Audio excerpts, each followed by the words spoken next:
into this. Okay, that has supposedly picked up again. We're gonna go to my channel, which is a beef canardly.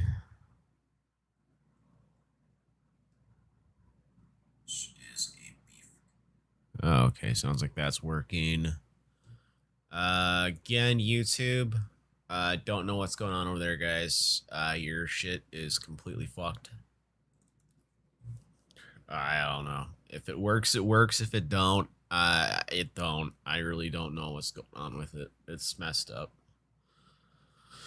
Let's at least make sure Twitch is going then. And I just genuinely can't minimize this software. This is completely busted. So let's try this button. No, that brings up my email.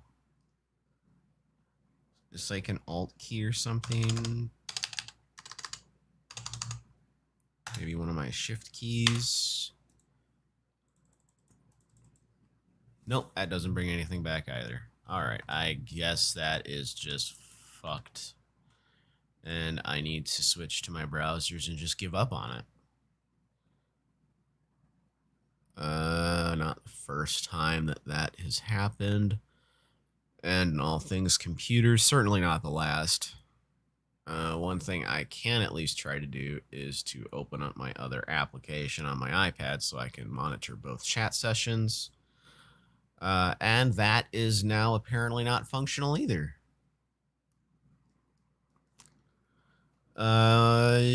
So I guess F YouTube now is what's going on. And then Twitch unmuted itself and then paused itself. I really just don't know what the fuck is going on with this stuff right now. It is just so all over the fucking place. What in the hell is going on with my computer? Like, did this shit just resume and not actually shut down, and that's why it's acting all stupid and possessed? No, 37 minutes. Well, computer, if you've been running for 37 minutes, I wish you'd fucking act like it.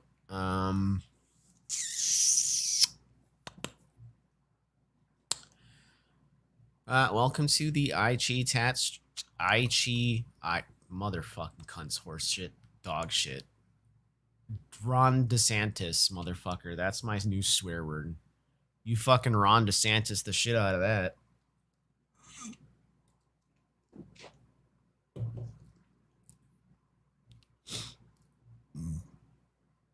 Women who get abortion in South Carolina could face the death penalty. They're so pro-life that they'll kill you if you have an abortion.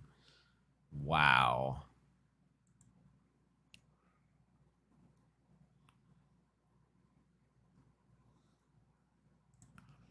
They're not wrong though. Like, you're not pro-life. You're just fucking pro-stupid at this point.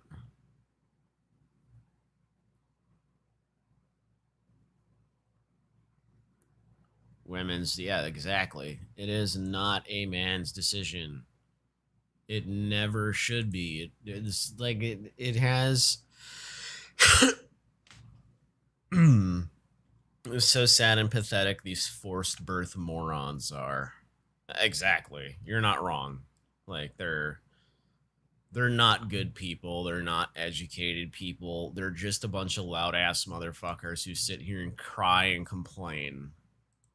And unfortunately, we just happen to have a bunch of dumbasses in leadership who want to listen and put this in under place.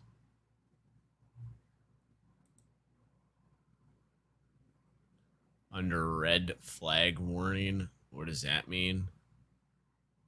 I mean, I could think of a bunch of hilarious things that could stand for. I'm just going to close out of this before I say something that gets me in trouble, though, because... So we mentioned it in the previous episode this week, but between filming more than a little strike that video and uploading it, it became official. The Writers Guild of America is on strike. Yep. So the WGA is the labor union representing writers across all scripted media. And apparently, a lot of people need to be reminded of this, but you kind of need writers to make TV, movies, video games. even the news. And if the previous 2007 WGA strike is anything to go off of, Hollywood will try its best to work around the strike, particularly by greenlighting just a bunch of quick and dirty reality programming. I cannot wait to see this stupid ass AI generated movies. Because they're not going to generate the full movie via AI. They're going to generate the scripts via AI. So we're going to see a bunch of really shit writing. Oh, wait a minute. We're already seeing that because, oh yeah, I don't think any of the screenwriters have been able to come up with a new original idea in like 15 years. It's been all repeats, recreates, and remakes of the same shit we've had since we were kids. Oh, well, never mind. I guess we're already on par for the course. But a bunch of stuff that you actually like or are looking forward to will be getting delayed, taken off the air, or shortened because they need writers. And the writers are on strike. Yeah. And wait, hold on, wait, isn't this supposed to be the tech show? Uh-huh. Well, that's just the thing. The reasons for this strike are many, but a lot of it has to do with the ways that technology has changed scripted entertainment and also has the potential to change it in coming years. And another thing to point out, we did in the last episode, but you are not going to see the immediate No, it's going to be fucking crazy because a lot of people, what they don't understand is the newer contracts, they keep trying to slip in clauses where if you sign up as a voice actor one time and they only pay you $500, they still have made you sign over the likes and rightnesses of your voice to that company for permanent use, which means they can AI generate new dialogue, new text, and everything for future titles without ever having to touch you, quote you, pick you up, or pay you a second time ever again. This is one of the reasons that they're really complaining about this. That makes sense. The AI scripting part, look, I partially understand where they're coming from. I just don't think the AI writing ability is there yet. But I also get it. Technology moves hella fast, so it's probably not going to be very long before it is actually capable of writing well. results of this strike. Yeah, the pipeline is pretty clogged up. It's about 6 months. So TV, 6 months from now, then everything will air, and after that it'll be affected, and it goes from there. But yes, this is a big deal, and it was 15 or 16 years ago. Most notably, late night shows are already off the air. Yeah, they're all done. There you go. Now the factor that's getting the most attention on Twitter with this strike, where the dumbest takes imaginable are now algorithmically prioritized, is of course AI, artificial intelligence. These woke Hollywood screenwriters have got another thing coming when ChatGPT replaces them. Learn to code. LOL. It's not gonna happen. Look, anyone out there that is a programmer, ChatGPT not gonna replace your job. And I can tell you two exact reasons right now. One, it does not effectively know how to code security into an application. And two, outside of simple or more basic scripts, it cannot automatically write an entire fucking program. Even AutoGPT, the one that it can self-prompt itself and continue learning and continue going, has significant issues trying to continue on a specific project and down a path where it will keep writing the code correctly so that the end product is a, working thing. It just isn't there yet. Look, I know technology advances, but it's going to be really difficult for that to get to a point where it can, because you're still looking at LLMs. These LLMs are large language models that, again, are just computationally putting text together without ever knowing what text actually is. A lot of you might not understand what I mean by this. So it understands that in words, whenever you see 1 + 1, the technical answer for that is going to be 2, simply because it's only seen this iteration of it about 1.5 million times. Whereas, say, 1 + 1 = 0, has only been seen like twice. So there is this massive like delay between the two where they simply don't see or understand that. Also, thank you very much for the follow and welcome in, Heel. Oh, welcome in. Or Heelk, my bad. It helps if I say things correctly. It absolutely does. Let's continue on with the video, though. Well, or, you know, at least prompt. Crying, laughing, 45-degree emoji. The boomer crying laughing Yeah. emoji. And yeah, AI is definitely on the WGA's list of grievances. And we'll delve into that more a bit later. But at its core, this strike is about what all strikes are about. The writers say they deserve more money, and they cite pretty straightforward data supporting their cause. Okay, now that's not wrong. That's like most jobs in America, though. We should be getting paid a significantly larger amount than what we're paid now. It's just most Americans are usually either too. I'm not even going to necessarily say lazy, because I think more Americans understand this issue nowadays than they did in the past. I would say it is a matter of people accepting the fact that they are making so much significantly less now than what they should be, and they do not want to admit that.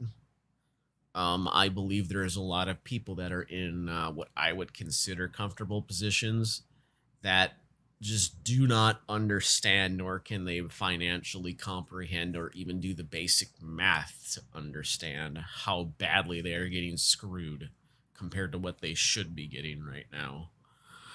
So you have a dual boot with Windows and Guarda.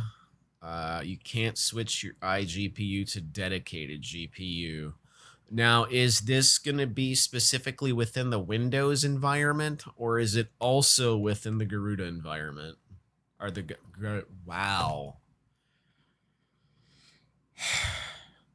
Don't mind my pronunciation on words. I know what you're talking about. It's just the ability for me to speak them correctly and verbalize them is just being right now. So, just in the Garuda instance. Okay, so let's take a quick peek here and see how Garuda is loading.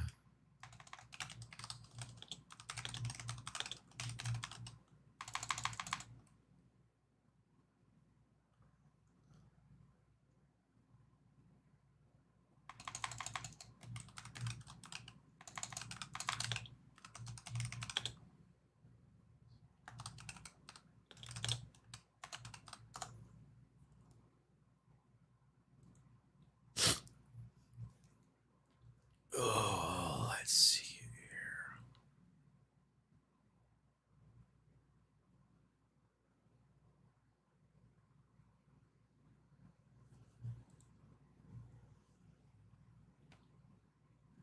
The Garuda is set up to be the integrated graphics. Set up to integrated graphics. Now, here's a question. Are these trying to use it at the same time?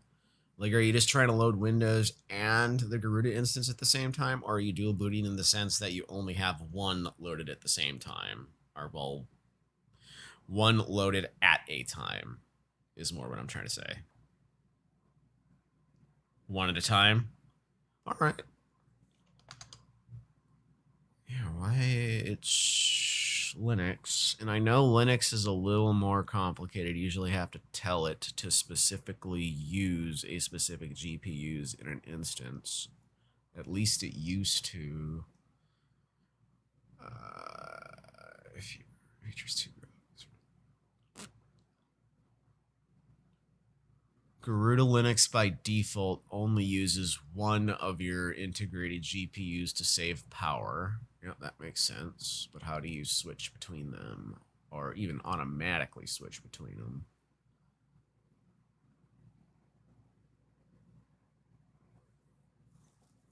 A UEFI dual boot? Alright.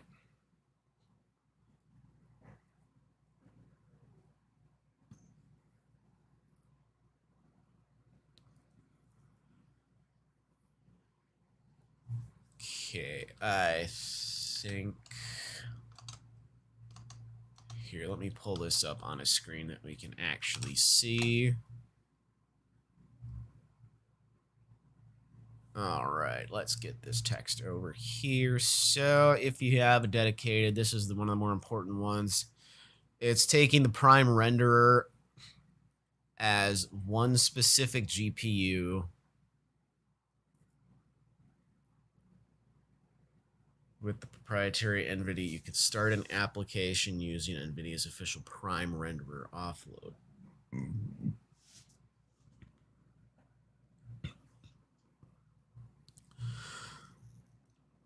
I don't think we need to switch real quick. We just need to figure out.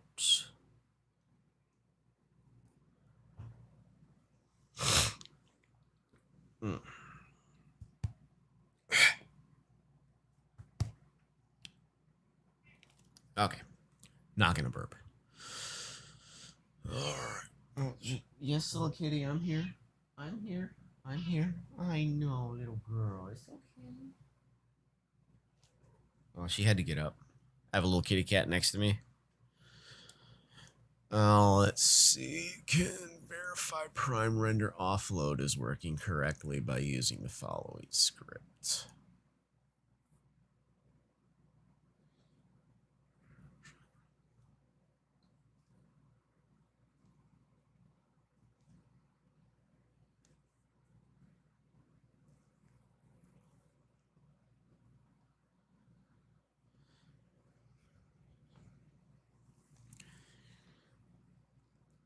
So it's actually a matter of...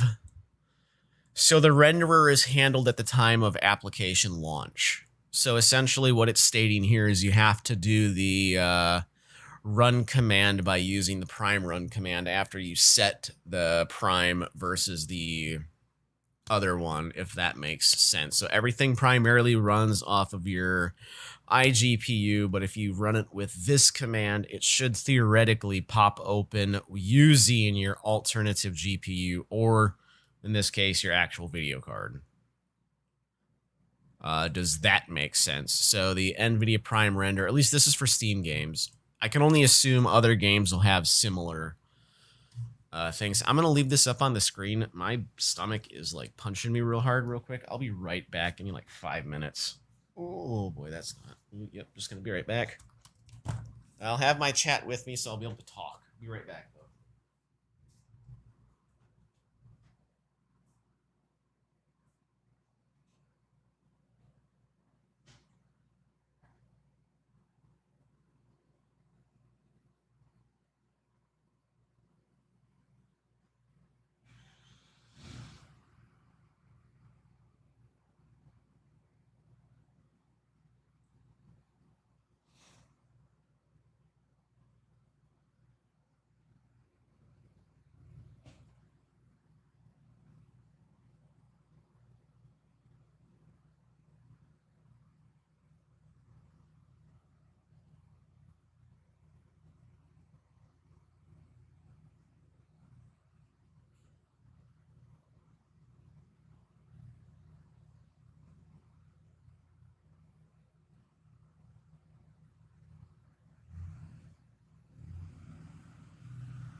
Sorry about that.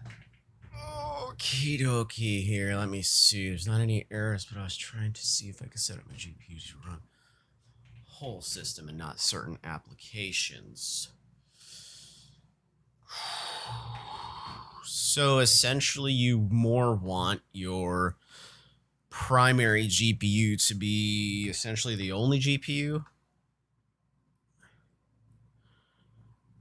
So I wonder if there is a way to load the Linux distro where it disables the iGPU then. That has to be a thing, because I know Linux is fully customizable.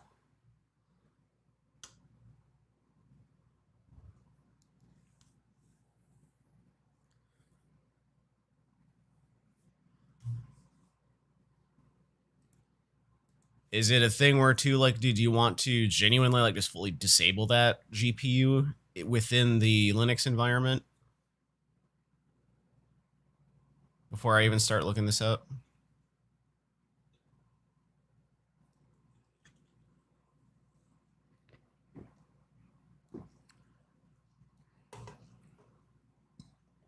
Because it sounds like that's the best way to go right now.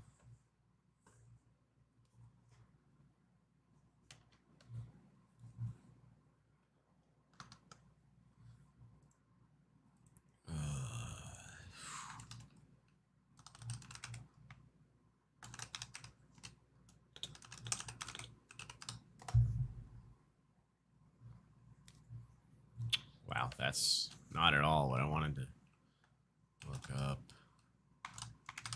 Warning, Captain. 1 hour mark. Please take a break if needed. Thanks, Stories and Spaceship.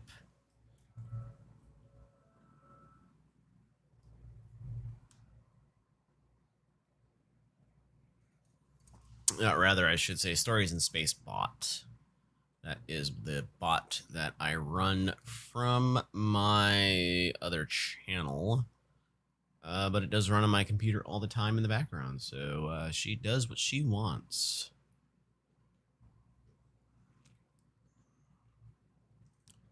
And as long as it doesn't get moody and start loading applications, we should be fine. It's just still not the right page. Karuta Linux. Boy, Google Foo is just breaking my fingers right now. Garuda Linux, load 1 GPU.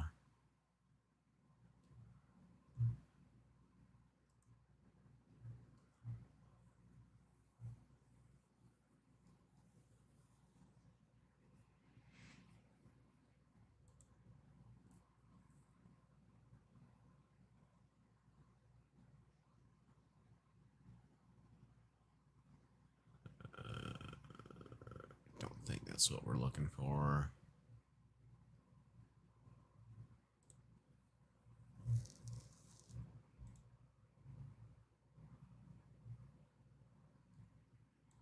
Yep, it only uses 1. Oh, this just go straight back to this. Okay, yeah. How do we set it, though, as the only renderer, though? I know we can use the start string, but how do we set it to be the only one?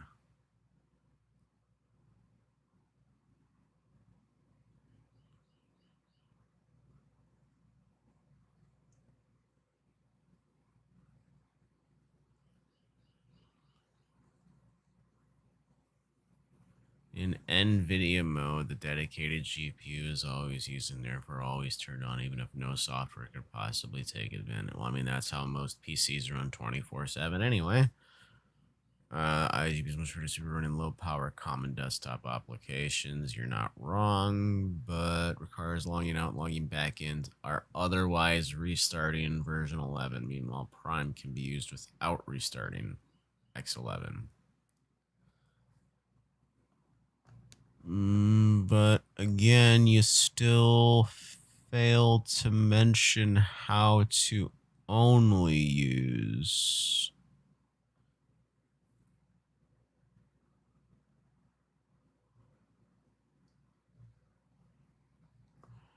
So I don't want to do the switch. I want to do the full application run.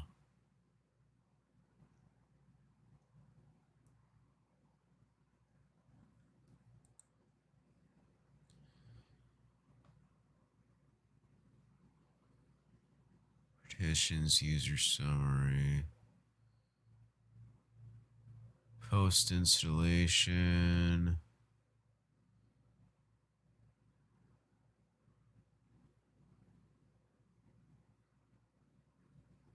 So it's not an option during the install process. I was hoping maybe there's a spot that specifically states which GPU you want to use.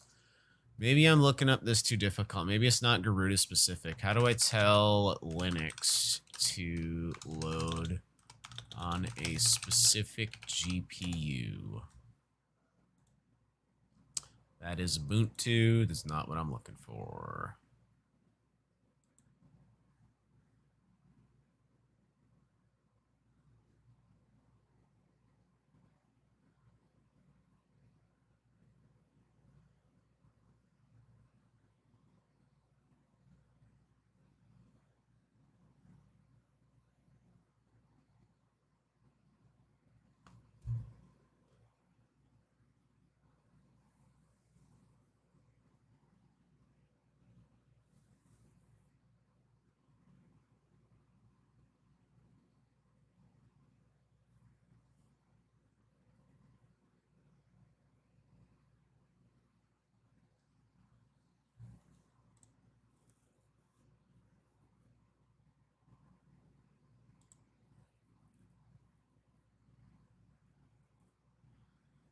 Yeah, so it's essentially it's the only renderer in the system. Okay, so yeah, so like we were trying to genuinely like just disable the other one and use only the iGPU for this one. And is it only specifically for the Garuda instance and we're going to still use hybrid on the Windows? Because if not, we could just disable the iGPU in the BIOS most likely to make it a lot easier. But if we're trying to set up hybrid for both, then we'll definitely need to... okay, so then we have to get it so that it runs like that in the Linux itself. So we basically just have to tell Linux to use the correct graphics driver from the get-go. Okay, so we do need to tell Linux to load a specific GPU. To load Linux on us, you can use the command line to set the GPU in the command line, so you don't need to hard code the device into your script, which may fail on systems with multiple GPUs. So you want to turn your script number 5, you can type the following using the command. Okay, that's a lot of advanced stuff for me. Let's go back to tell Linux how to load on a specific GPU. Wow, let me just type this. You're going to go to chat. Precise. Come on, you're supposed to carry the question over, sir.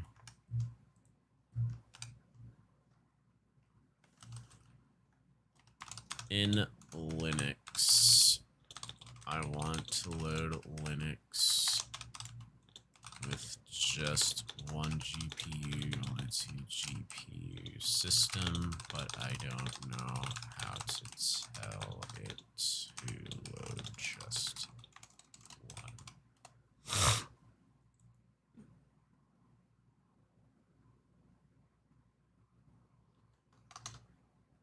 So Ubuntu are slightly different. Okay, okay.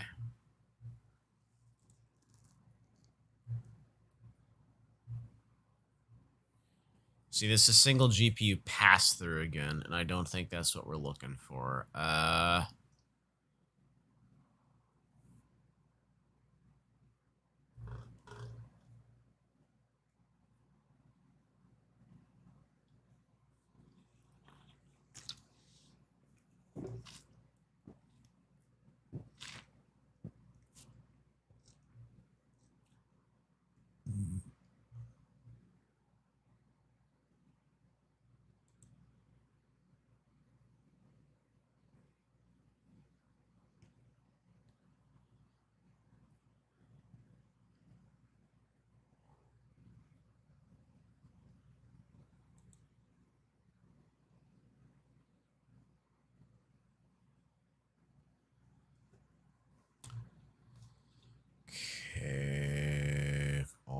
GPUs used to run this thing that also moved to hard tutorial not too long ago. One thing could be very helpful to set up open SSH and SSH into your system from another PC and start your VM that way. We're not trying to VM though, we're just trying to start the system with just one GPU. GPU's firmware. We don't. Thanks for your new call on the SSH session. So this is just looking for running the specific SSH session. We need.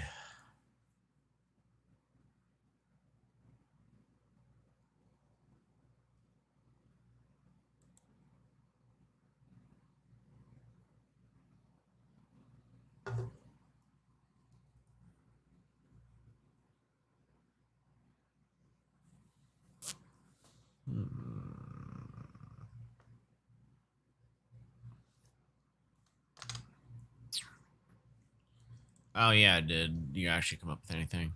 You can try editing the essential config file to add the second GPU. Primarily, I'll put in primary only for computation. So we don't want to do that. We want to specifically state. Oh boy, Google, this is.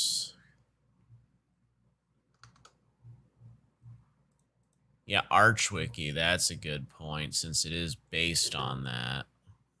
Might help.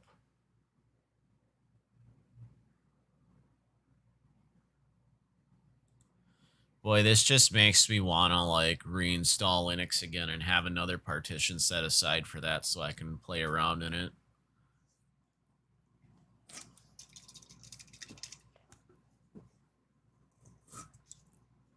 Oh, your language is fine. I curse way worse than that if I get going on something I am really passionate about. So I don't worry about that here. Can you send that link to me in a whisper? Shoot, which one? The Zorg?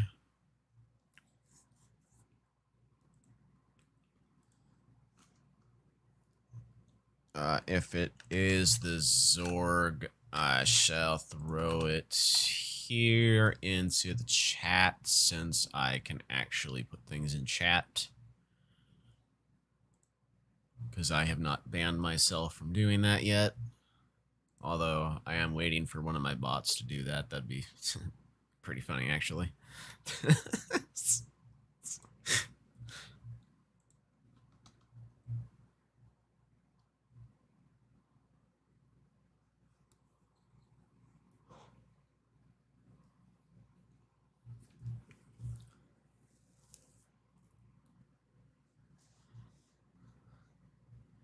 Yeah, this is just definitely making me get the Linux itch again to install that. It's been a while too, so it'd be fun to dive back in.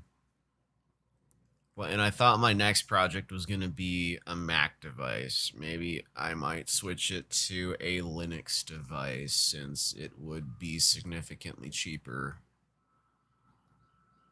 Not to mention I have tons of spare garbage laptops laying around right now. I could throw it on. Don't even need a dual boot. Well, no, because I have a dual GPU thing. Although it's a server level CPU, I don't know if it would necessarily have driver support. Because I thought getting a laptop that had a Xeon processor and it would be a cool thing. Turns out driver support not that fantastic. All right, gonna close these here for now. So my brain stops going forward. Did you need anything else or did you want me to keep looking up on this? Because I don't mind keep looking up on this if you want me to. What in the fuck is going on in this? Like, this is why I don't like to have the news on here.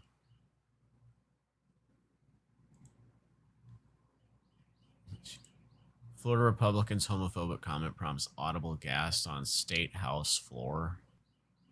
Why? Most of that state's pretty gross anyway.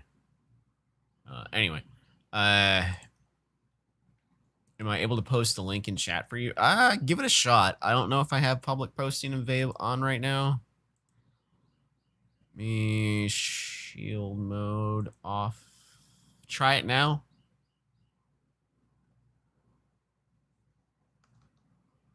It's either gonna let you or it's just gonna block you right away.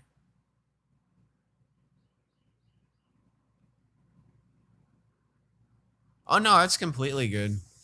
Yeah, learning on your own is fun though. That's like half the fun with Linux and stuff. That's why I get, and that's why I sometimes get into that and start diving into it.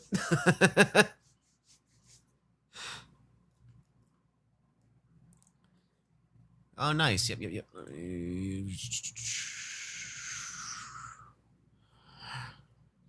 Oh, this is for the whole. Oh, nice. Okay. Commands, manager, install, and boot drives. Keyfi timeout.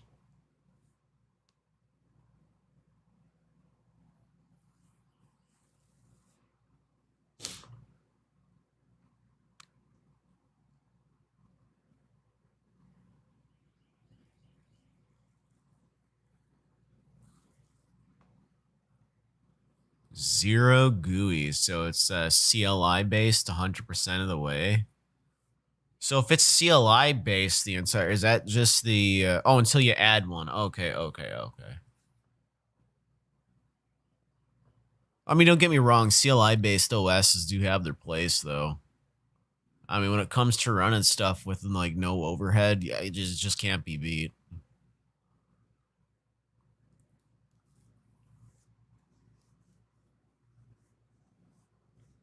I feel like if you get a good Linux distro going, you get a server up on that thing, and you don't really have anything else running, that thing will just be solid running for years.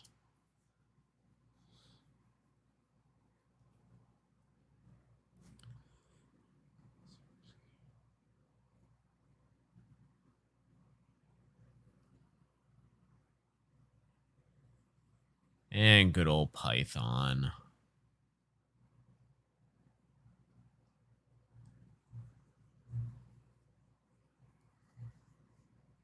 The world's built on Python. $512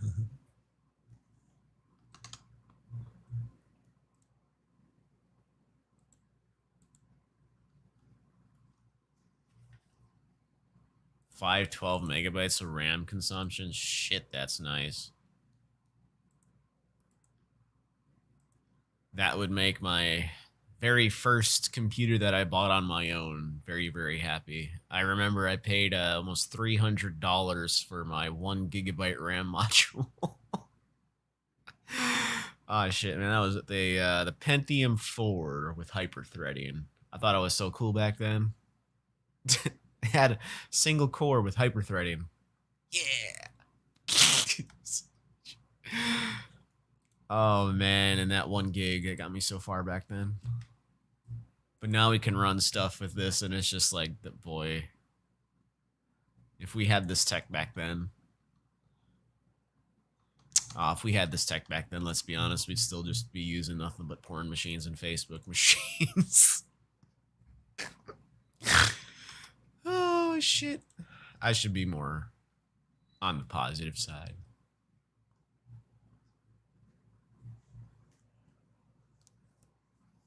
Oh, you're only 20? Oh, no, that's all good. I mean, honestly, you're part of a generation that got to grow up with a lot more electronics and stuff and being a lot more computer literate.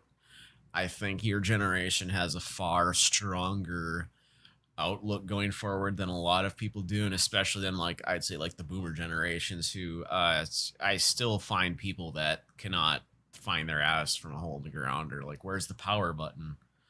Things like that. And I can't say, like, they're all like that. There's just a lot more of them from that generation than the younger ones. But you still come across people that are just clueless regardless. I mean, I do work in an IT environment as my day job, so I come across it all the time, too.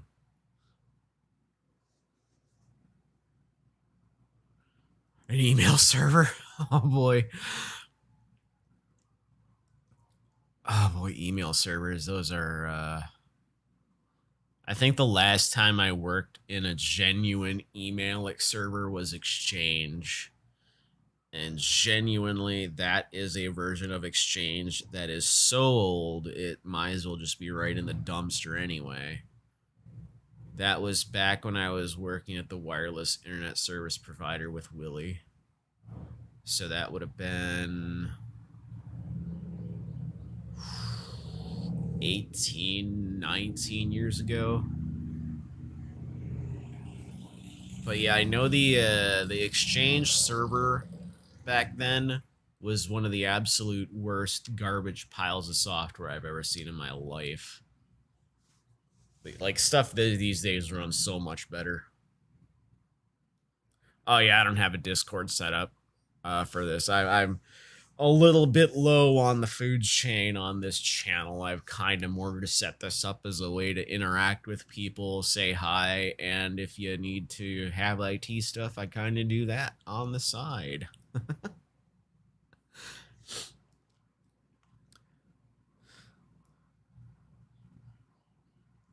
HTML5 view. What it'd be fine. I'd have to even look at how to do that these days. Like I actually have my own email, but I genuinely use a hosting service these days. I offloaded most of that stuff in a lazy. I'll admit it's kind of a lazy thing on my part.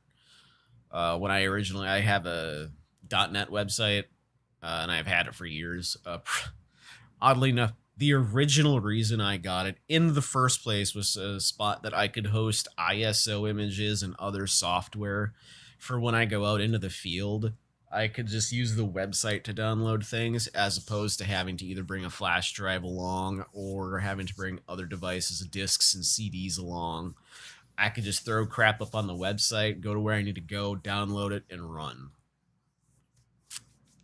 Made things so much easier. But to this day, I still own the same domain. I just don't. I do less with it now than I did before. Hell, what do I even have on there? Oh, yeah, I know what I have on there because I was playing around with a... oh, that's gaudy. I need to change that now. This was done by AI. I was like, hey, AI, I want to do a quick website just with these colors. I want it to have this information. It spit this out in like 15 seconds, copy pasted it, and sure enough, here it is. And I gotta say, for something that was made in like less than a minute, kind of impressive. I mean, yeah, it absolutely burns my eyeballs, but it did it. I'll give it that. It did it. So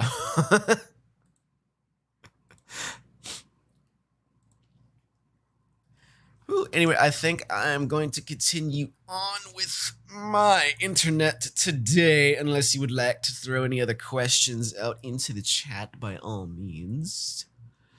As far as the email server, I could give that a thought or two. It depends. Like I'm honestly, my life right now is going through a little bit of chaos. I am losing my job in 2 months. I have to find a new one, and I also I shouldn't say lose. I am moving about 10 days after I lose my job. Well, actually, it'd probably be during that week after, well, technically the contract ends. So once the contract ends, then I'm going to be moving. So I need to move while not having a job, while also looking for a new job. Oh, it's going to be chaos. Absolute chaos.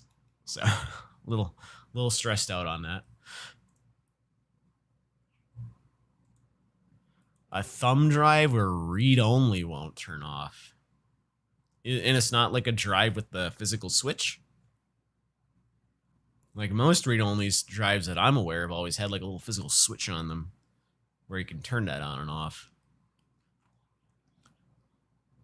No? Huh. How the hell did that manage? I didn't even know you could set a drive as read-only like that.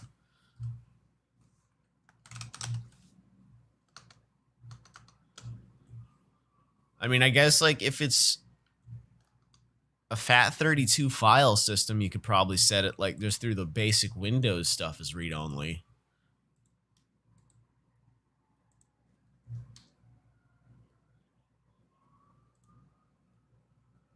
I mean, you'd probably have to command line it to set the flags, but that command line read only file. Like, I forget what the command line is for it. It's attrib plus R or something.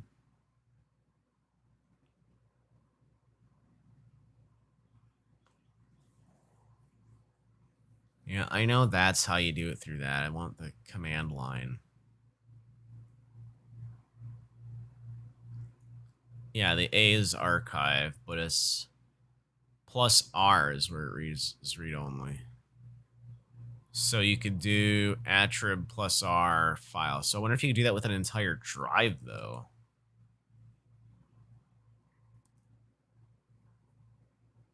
Oh, powered off mid-format. Ooh, so that's going to be 50-50. If you can, I would try to format the drive again. If it fails to format, it genuinely has as much likelihood of being the actual chips getting fried out as it does just the drive just not being good anyway. Like, I honestly, the only times I think I have ever lost thumb drives is powering off during read and write operations, and knock on wood, I have never actually killed a drive by pulling it out, though I have had coworkers who have destroyed, I think, 3 or 4 drives apiece by doing such. 64 gigabyte thumb drive, ouch. Yeah, that sucks. That sucks a lot. Yeah, I'd say if you're trying to format it and it's giving you error messages that it's read-only, it sounds like it probably got fried out. You could try to take a look at the attrib settings on the drive, but...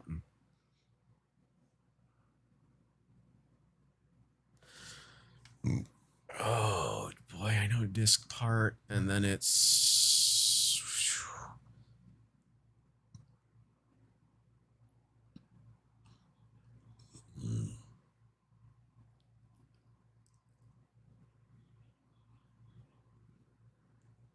I'm genuinely trying to remember it off the top of my head before I look it up, damn it.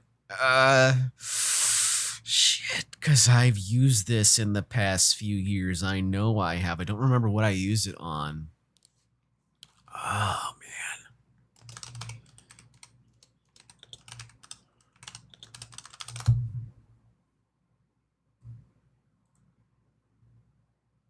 Because, yeah, you select the disk first.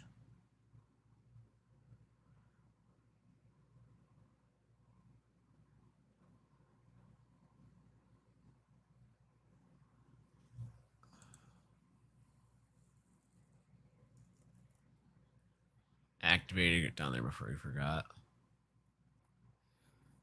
Because I know you can disk part, list disk, select the disk, clean the disk, and then I would run the formatting on it.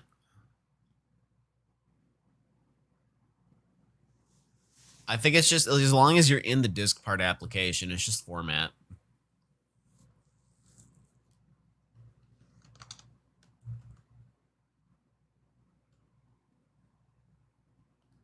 Like, you just got to make sure you're selected the correct disk first. You list the volumes, you find that, you select it, then you run the format on that specific disk, because that's the disk that you're working with.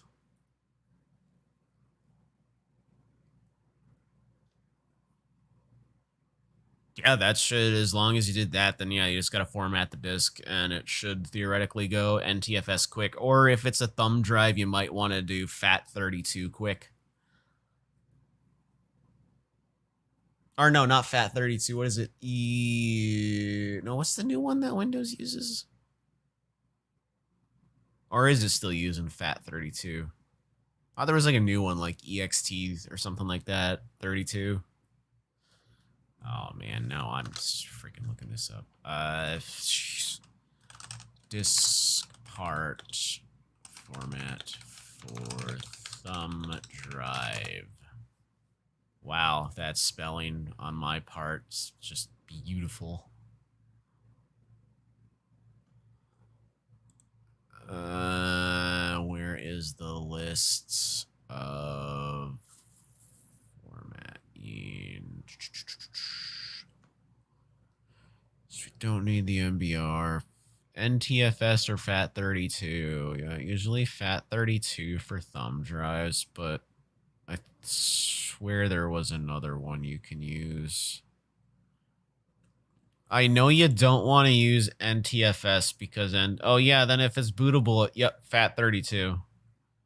Yeah, if it needs to be bootable, it's FAT32, and I think there's also a bootable option you can select during the creation.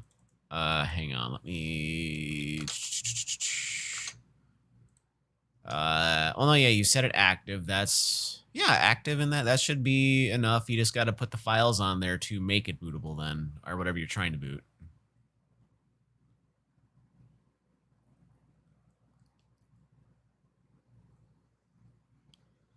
Label my data quick. And that's if you wanted to add a label to it. PowerShell. Yeah, I need to get my PowerShell skills a little bit up there too. I can code, but I can code in the AI assisted manner. So like I can I understand how programs are built. I understand the scripting concepts, but I don't usually know how to write the individual code myself. I usually have to ask a bot to do it for me, and I'll paste it in there. I'll work through it, get the error messages if there is any. If I can just read the error message and fix it, I will, or I'll have to spit it through a thing on how to fix it. That's my current programming abilities. And, I mean, it gets me by well enough. But I've also not had to, like, you know, hey, this application's getting this specific error, go into the code base and fix it. You know, I haven't had to do that, so knock on wood, I'm getting lucky on that.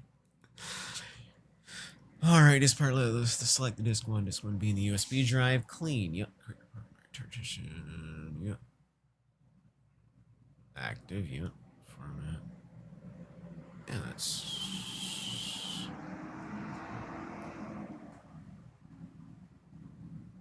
Jesus Christ, like they're moving a fucking house outside or something right now.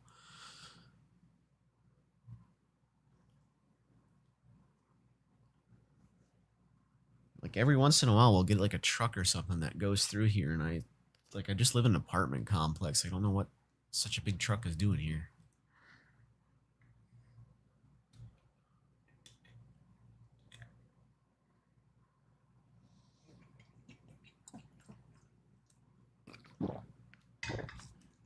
Don't worry, that's water. I just use glass bottles. They're easier.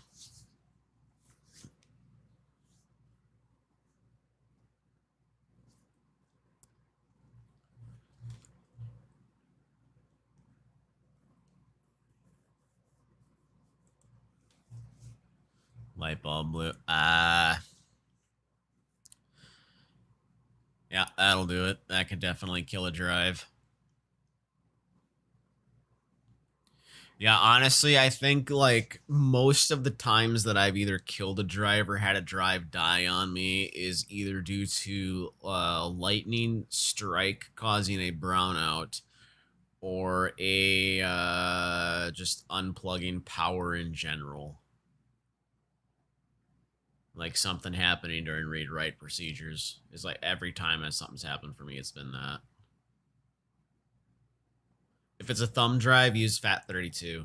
NTFS is more for Windows security and things like that because it takes incorporation of like user permissions. Most thumb drives do not need to have that much security on them. So using FAT is usually better, or exFAT. That's what I was thinking of, exFAT. Though I don't know if exFAT's bootable.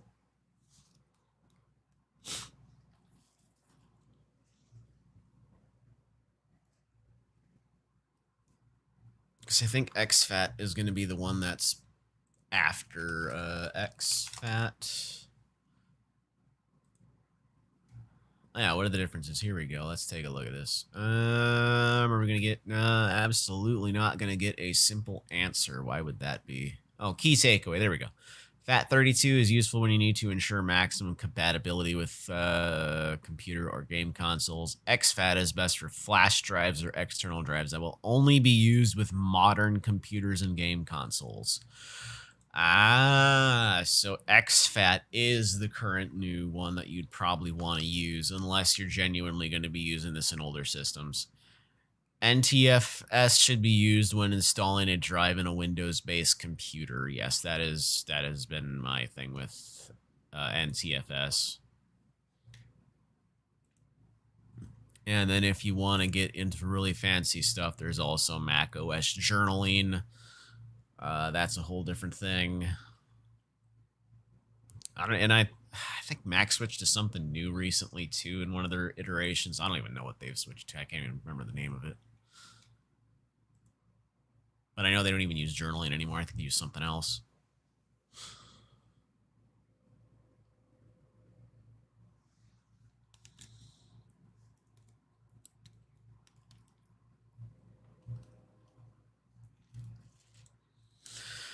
So Windows 11, I use it on 3 of my computers now.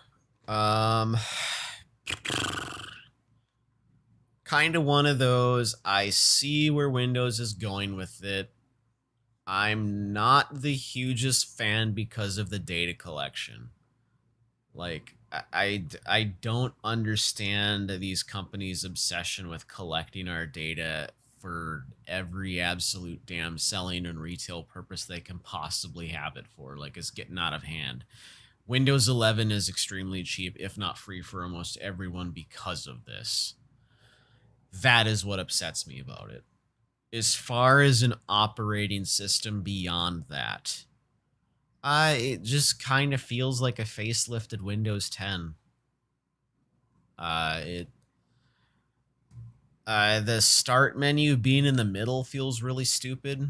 I don't know who thought that was a cool idea, so I usually have to set that to the left side.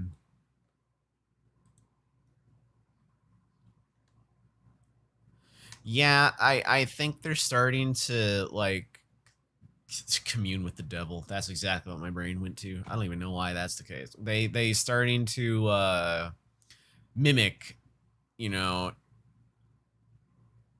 the others guy is on this. And, you know, I can even say this. Mac isn't even doing so hot right now. Their latest OS iteration that just came out, it basically feels like they're trying to turn Mac OS into a touchscreen phone OS, even though Macs still, to this day, do not have touchscreens on their devices. Like, their PCs and whatnot do not have touchscreens. So I just don't understand that one, but... Oh, no, they absolutely are. They've been, yep.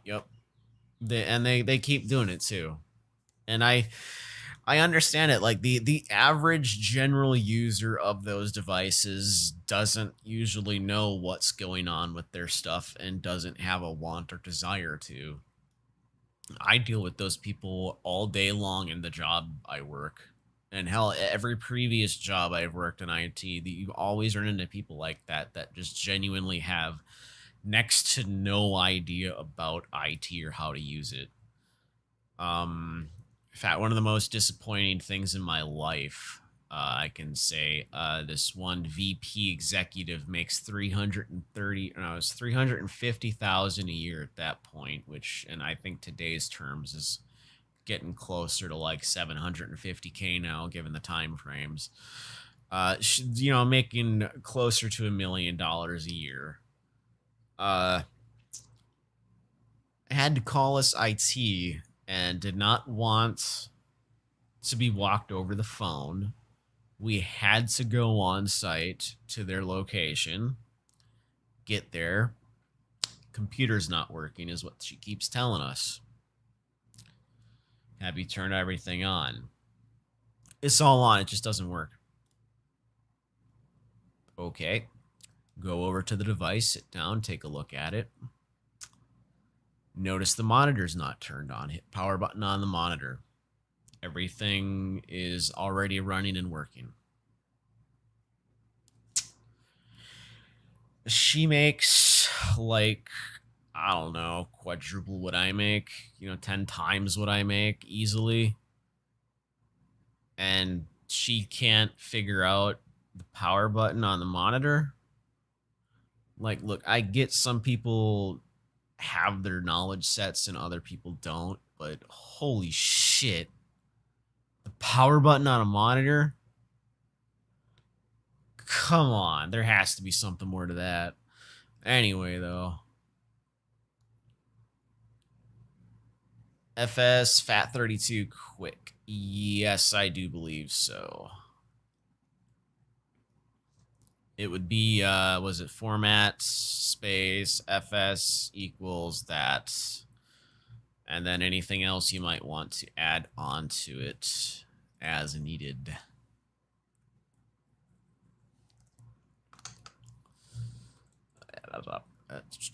Yep, format FS quick.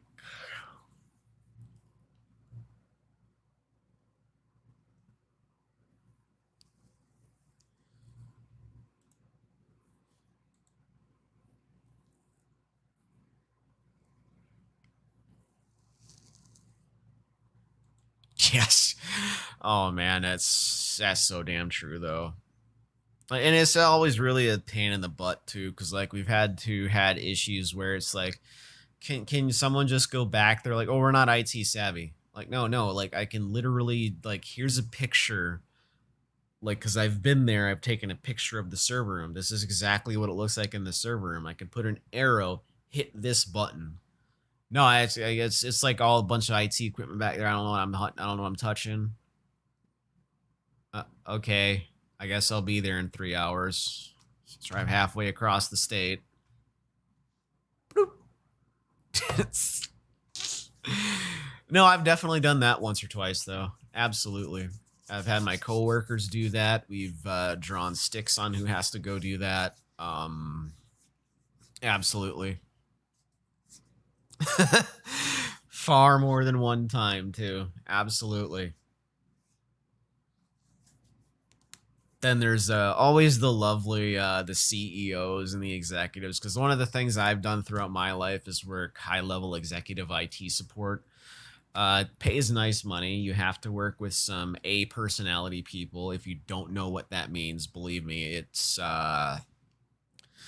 an interesting environment. Like when you start working with executives and CEOs, a lot of the niceties go out the windows. So like when the CIO or like the CEO actually call you and they have an issue, they're not sitting there like, hi, how's your day? Like, no, I have an issue. Get over here. Okay, it's doing this. Can't do this. What's it doing? Fix this. Like they want it fixed then there, because like they're getting paid on a scale of like, thousands of dollars every hour, whereas, we're not. And that like personality just, it comes off as asshole-ish. And I mean, they're not wrong most of the time, but hey, Dad's server issue. Yep. God, that'll happen. Absolutely. Cable's not getting plugged in. Oh man, we've it's always fun too. Like, have you plugged it in the cables? Like, yeah, of course we plugged them in like 10 times. Okay, drive all the way there. Power cable, genuinely right next to the socket it has to go into. Have you plugged it in? Oh yeah, it's all plugged in. Just hit the power button. It doesn't work. Bloop. Power's right on. Oh, that's it. That's so it wasn't plugged in.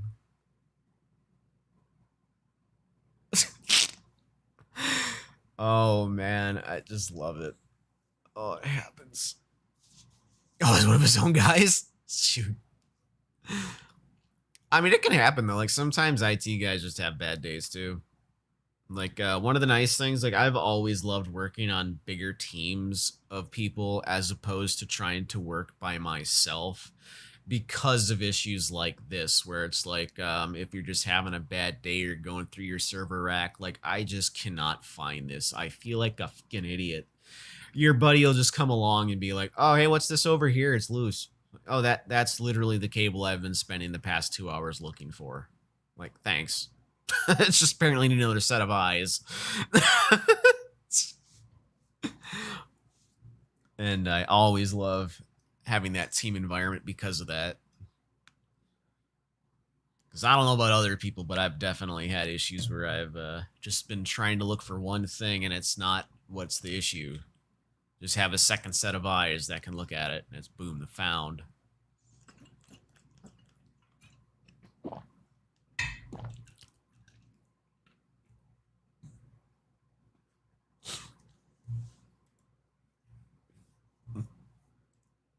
Like, well, to one of my previous bosses, I've always said to them, like, one of the better ways to do executive management and handling is to not just have one person, but have a group of people on there.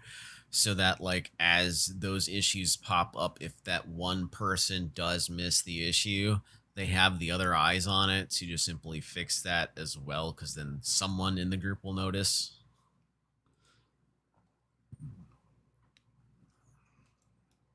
Been a part of groups like that.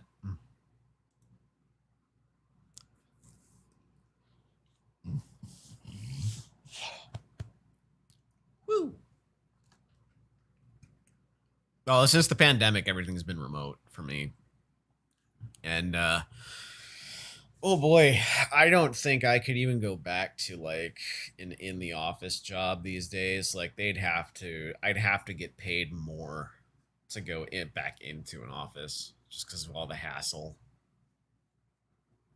Like even as a service desk, like I can genuinely do so much of my job remote.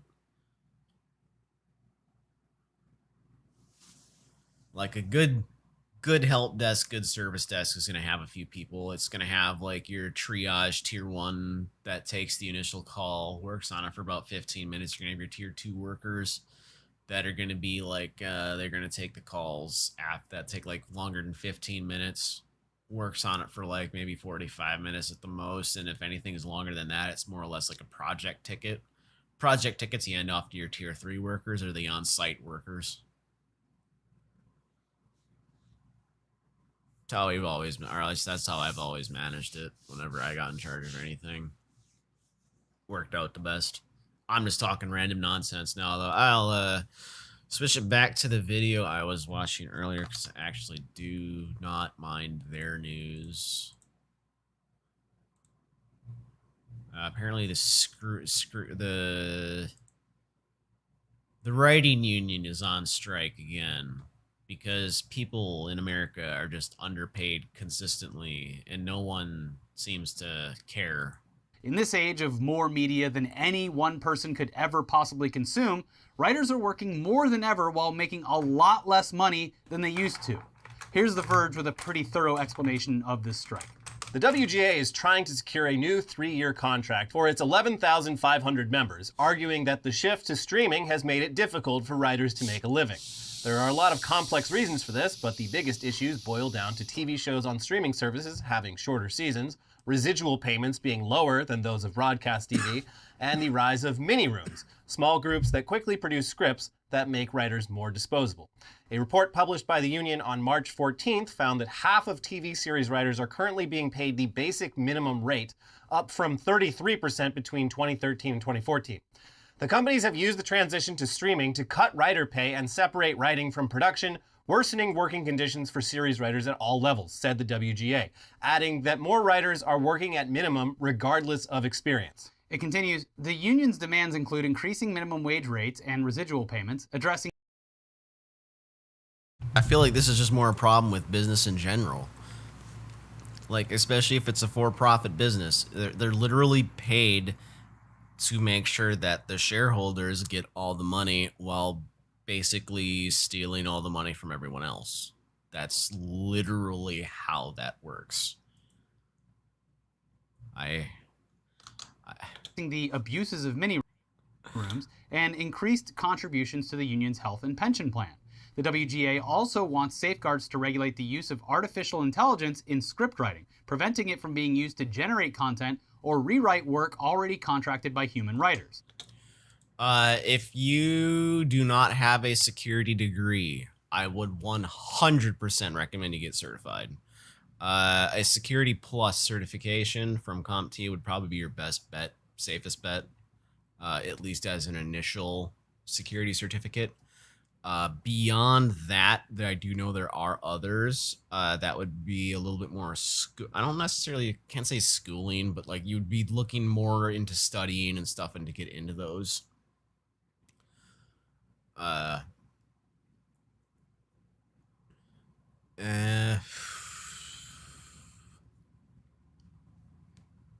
And I'd also just be very careful on internships in general. More and more businesses are just using it as free labor. Net Plus, Security Plus. Yep, that's good. Yep. That will get you a very, very solid foundation into it. Get your foot into a lot of doors. And once you get in there and start getting that experience, you're gonna skyrocket ahead, especially in this day and age. It's a very good field to get into. That's actually a very good plan to have. Absolutely. The only other thing I can think of to look into on the Security Plus side of it might be Active Directory somewhat. Because I know like a lot of security stuff is set through Active Directory, pushing it out via policy and that kind of thing. For user-side security.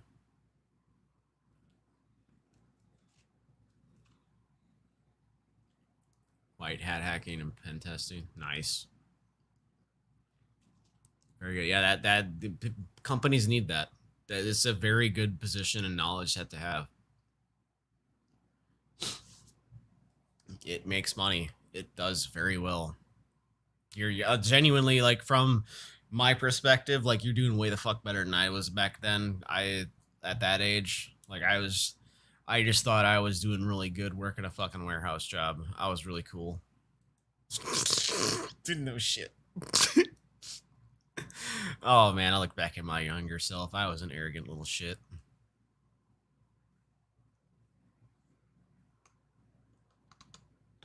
Quote, the company's behavior has created a gig economy inside a union workforce, and their immovable stance in this negotiation has betrayed a commitment to further devaluing the profession of writing, said the WGA West on Monday. From their refusal to guarantee any level of weekly employment in episodic television, to the creation of a day rate in comedy variety, to their stonewalling on free work for screenwriters and on AI for all writers, they have closed the door on their labor force and opened the door to writing as an entirely freelance profession. No such deal could ever be contemplated by this membership. And yeah, not to defend the alliance. As far as which one to do first, that's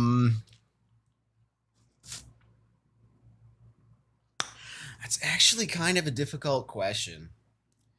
Like Active Directory, in my opinion, is one of the good stepping stones, but at the same time, I also feel like it is a skill set that is very learnable through usage.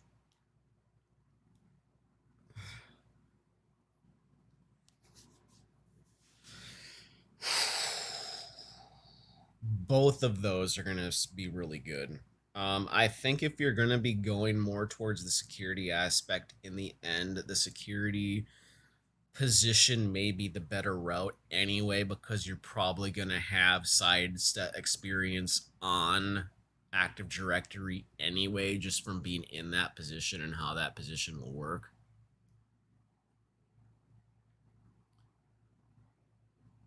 Like, unless you find a business that's like sole, like Linux or something, you'll probably be working with Active Directory in the security role.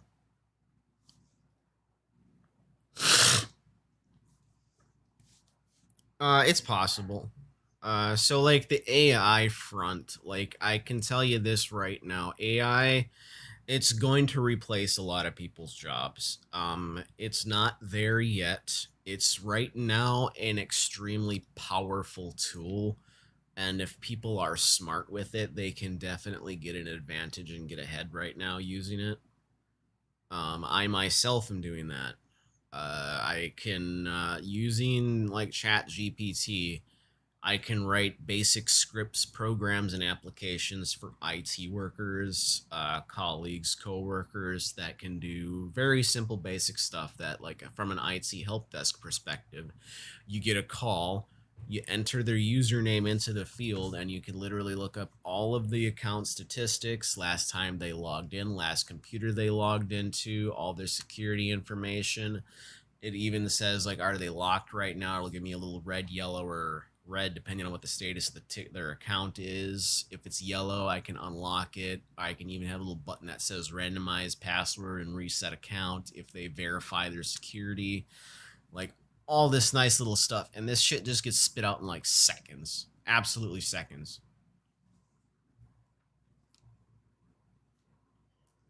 And like just that kind of thing coming is of concern. And then when you integrate this kind of stuff into, say, like a chat large language model that can read the back end tickets and like basically be a chat bot for people, you're looking at replacing a good portion of your service desk in one shot. And this is with today's technology, not even thinking about what tomorrow's technology is going to bring. So it's crazy. It's moving hella fast. The industries are not ready for it. America's not ready for it because it's gonna outdo a lot of jobs for people, and we don't have the social structure in for it. America needs a UBI ASAP because there's so many jobs being lost and not as many jobs getting created, and it's gonna continue being that way. Like, automation has always proven this and shown this. As you automate things, you lose jobs. They're not magically created somewhere else. That's just bullshit made up by CEOs. That's how automation is. It makes things easier for everyone else. It's kind of like being in a post-scarcity society. We live in a post-scarcity society. We don't actually have issues with food and all this. We artificially have issues with this because we choose to live in a system that is artificially made scarce via economics. But that's a whole different situation. That's going to... I'll stop it. Anyway, so like this is why I enjoy rolling OSs out so much. Yeah, OS, man. I like OS deployment, Windows imaging, desktop engineer level stuff. That I love this shit. This is what I live for. I got to work for as one of my jobs. We didn't use the Windows Imager service because of our location. The server was across state lines, like several states. So trying to image a PC from there would take literally like 3 to 4 hours per PC. So I was like, F this. I am just going to use Acronis and keep my own image database going and things like that. Man, it worked flawlessly. Because I used universal recovery, so I could essentially recover the image, type in the key that's on the system if it's needed. In fact, usually it's not because we use Enterprise at that job. So it didn't even ask for a key, it just activates off the VLM server. And it's charged via that, so how many Windows activations get sent to Microsoft, and then they send the bill out. Which our VPs at that company was always happy to get IT bills, let me tell you.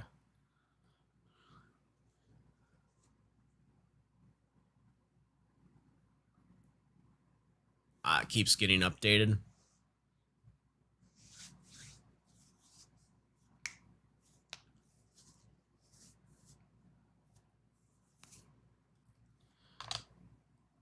I'm definitely going to be keeping that. should keep on. What time is it even? Jesus. Oh, it's already almost 8? Shit. Well, that stinks. I ain't even gonna be able to watch the rest of this video. I got to actually head out shortly here because I work today.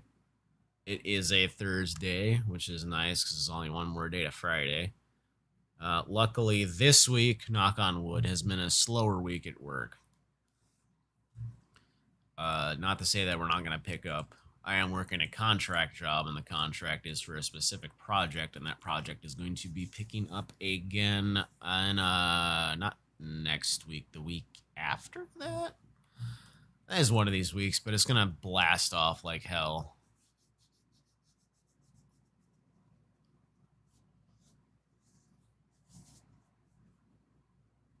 Only updates when you tell it to. Oh, nice, nice, nice. That's not bad.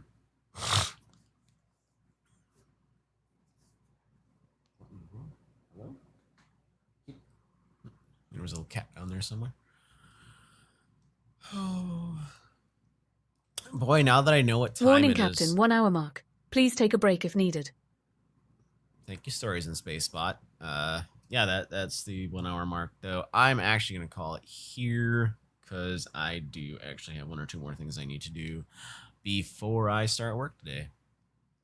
It has been an absolutely awesome time talking to you. I shall try to be around tomorrow morning as well. I'm trying to get better about just doing like a morning stream every day. Try to do my wake up stream. I don't even know where my energy drink went. I think I drank it all. This is my morning wake up. I at least try. I call it my morning wake up. I try to wake up in the mornings. I don't know. I'm not a morning person, apparently. I've just come to the conclusion I'm not a morning person.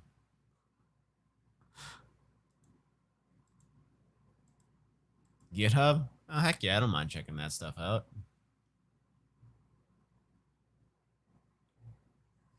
Throw it in the chat.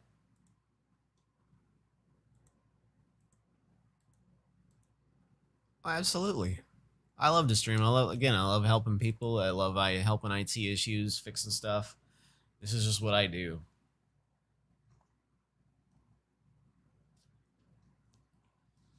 You have an excellent rest of your day, whatever time it may be where you are. Gen's awesome. Gonna copy this over into this and take a look. All right, you have an excellent rest of your day, though. Make sure to get all your snacks, pills, water, all that other good stuff for your day. Be safe. It is an absolutely crazy freaking world out there. Have a good one, my friend. Peace.